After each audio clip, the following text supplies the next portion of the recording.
Outra prova de que a Bíblia é exata.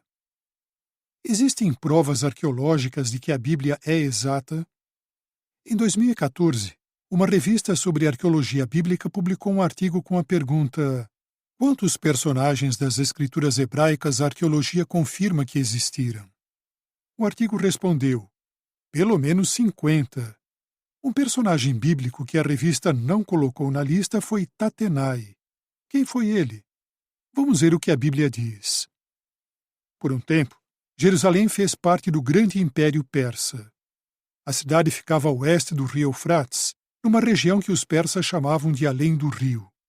Quando os persas conquistaram Babilônia, eles libertaram os judeus que estavam presos ali.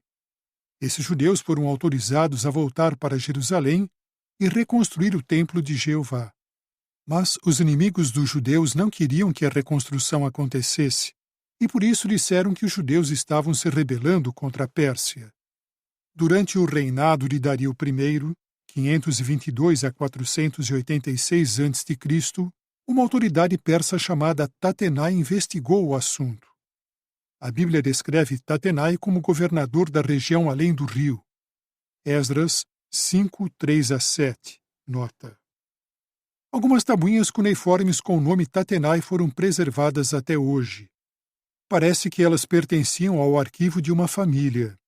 Uma dessas tabuinhas mostra que havia uma relação entre um membro da família e Tatenai. É uma nota promissória do ano 502 a.C., o 20º ano do reinado de Dario I. Ela cita como testemunha da transação comercial um servo de Tatanu, governador de Além do Rio, ou seja, o mesmo Tatenai que aparece no livro bíblico de Esdras. O que Tatenai fazia? Em 535 a.C., Ciro o Grande dividiu seu império em províncias. Uma das províncias se chamava Babilônia e Além do Rio. Mais tarde, ela foi dividida em duas. A parte chamada de Além do Rio incluía Coele, Síria, Fenícia, Samaria e Judá.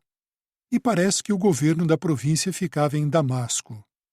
Tatenai foi o governador dessa região de 520 a 502 a.C.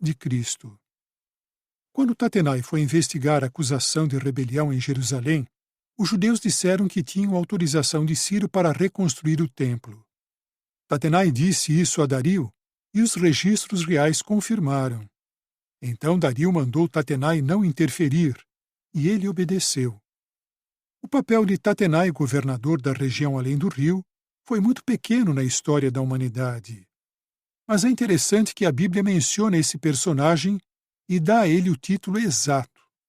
Essa é mais uma prova arqueológica de que a Bíblia está de acordo com a história. Fim do artigo.